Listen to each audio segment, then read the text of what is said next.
ጉዞ ከጀመርን በኋላ እንዴት ነው ጫውተው ፍልስጤም ነው ማለት እኛ እኮ የፈጣሪ ልጆች ነን ሌላ አይደለም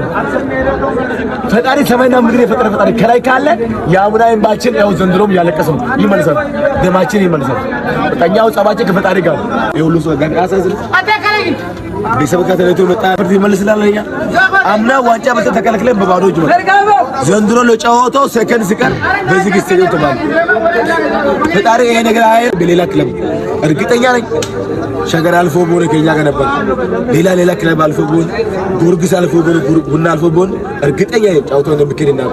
ግን ያለፈው ሁለቱ የደቡብ ክለብ ነው ሲዳሙና ወላይታ ይቻላል ጫው ጉዞ ከጀመሩን በኋላ አይቻልም በዚህ ግስቴው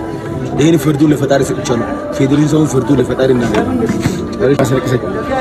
3-4 ቀን እየቀረ ያለን ለኛ ብለው ምን ችግር አለ ጉዞ ከጀመሩን በኋላ በዚህ ስቴዲየም ነው የእውነት ይሄ ነገር ቀርቶ ሆነ እጅግ በጣም ይደብራል